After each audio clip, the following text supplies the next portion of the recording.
I said I do to a man I didn't even like, for $10,000. But what happened next? I never expected.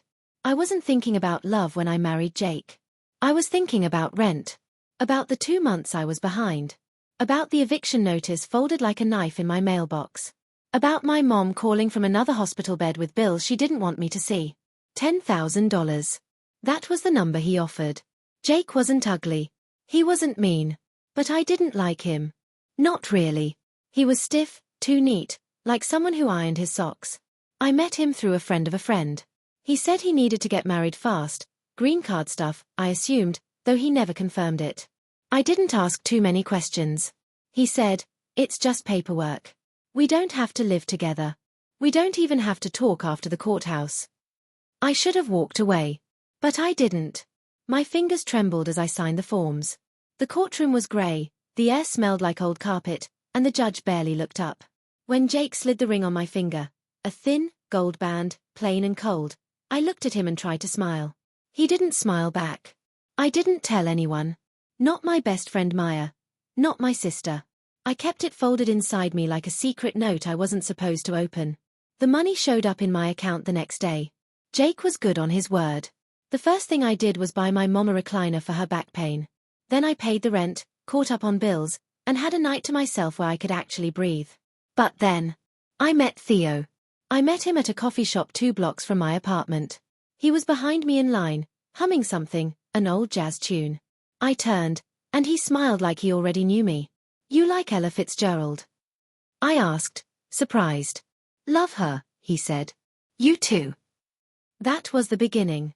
He had this way of leaning in when you talked, like your words were music to him.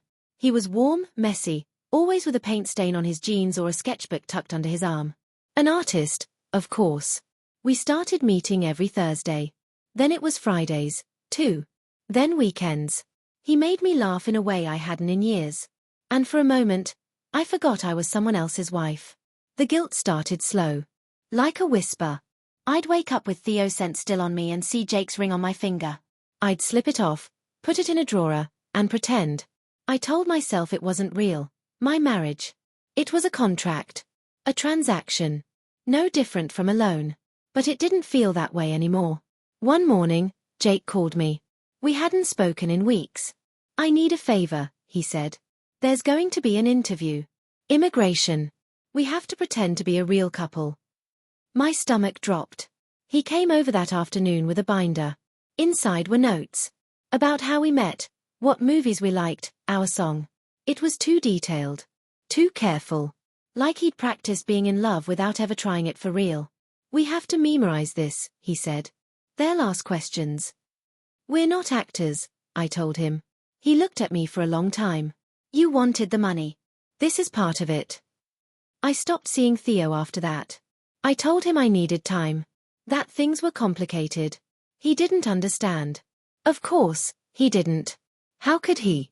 I watched him walk away that day in the park. He didn't look back. The day of the interview came. Jake and I sat in a bland office with buzzing lights overhead.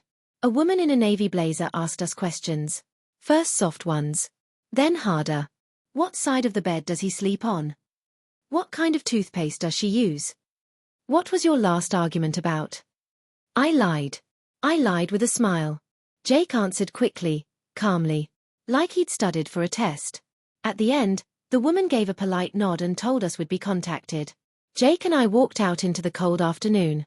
I wrapped my arms around myself, feeling the lie settle on my skin like dust. "Thanks," he said. "You were good." I didn't answer. That night, I found Theo waiting outside my apartment. "I saw you," he said. "With him." My heart stopped. I asked Maya. She told me she saw you at the courthouse 3 months ago.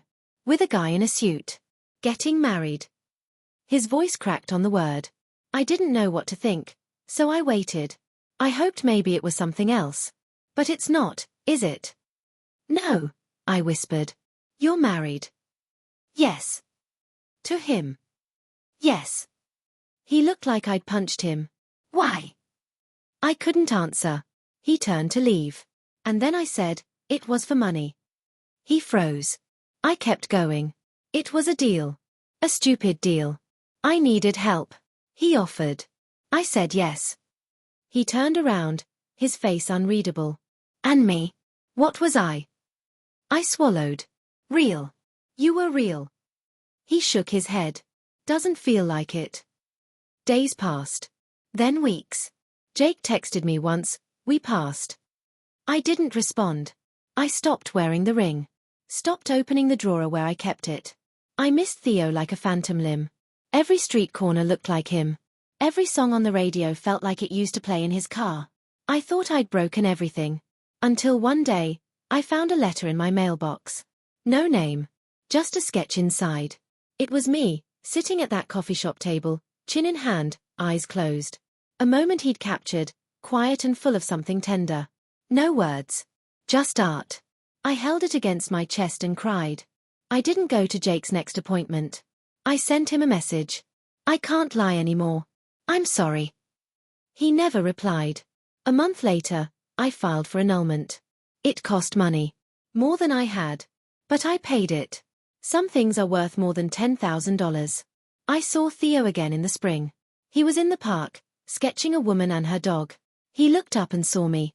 For a moment, I thought he'd walk away. But he didn't. He just said, "Hey." I sat down beside him, quietly. "I'm not married anymore," I said. He didn't speak. "I made a mistake," I whispered. "But I never lied about how I felt. Not with you." He turned his head slowly. His eyes searched mine. Then he said, "Okay." Just that. Okay. And it felt like the beginning of something real. The weeks that followed weren't a fairy tale. There were no sudden declarations under the rain, no sweeping music as we ran into each other's arms. Theo and I talked. Really talked. About trust, about pain, about the quiet kind of betrayal that doesn't scream but still leaves bruises. He told me how he used to replay every moment we shared, wondering which ones were lies. I told him how, with every dollar I spent from that 10,000, a piece of me went missing, like I was trading away parts of myself to survive. We sat on park benches for hours, sometimes in silence, other times pouring everything out like we were afraid to hold back. It wasn't easy, but it was honest. And that made it worth something. I started painting again, something I hadn't done since college. I set up a corner in my tiny apartment with thrift store canvases and cheap brushes. It wasn't great art, not like Theo's, but it was mine. There was something healing about putting color back into the world after spending so long hiding in the shadows of gray decisions. Theo would come over and sketch while I painted. Sometimes we'd talk, sometimes not. He'd hum softly, usually old jazz tunes, and I'd follow along with soft brushstrokes, like we were learning to breathe in sync again. Love, I realized, wasn't always loud or dramatic. Sometimes it was quiet, steady, like a song you don't even notice is your favorite until it's gone. Jake called me once. Just once. I let it go to voicemail. He said, "I heard about the annulment. No hard feelings." There was a pause, and then he added, "I hope whatever you're looking for, you find it."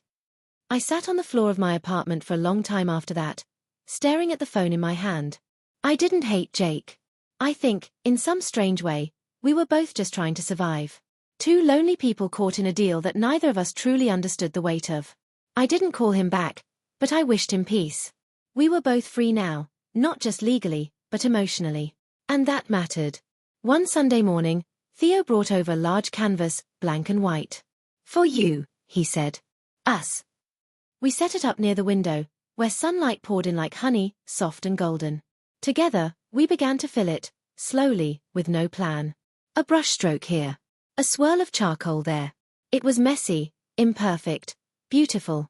Just like us.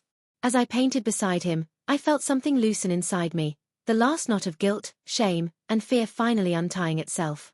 I looked at Theo, and he smiled at me in that familiar, knowing way. And for the first time in what felt like forever, I didn't feel like someone pretending to live someone else's life. I felt like me. And I was finally home.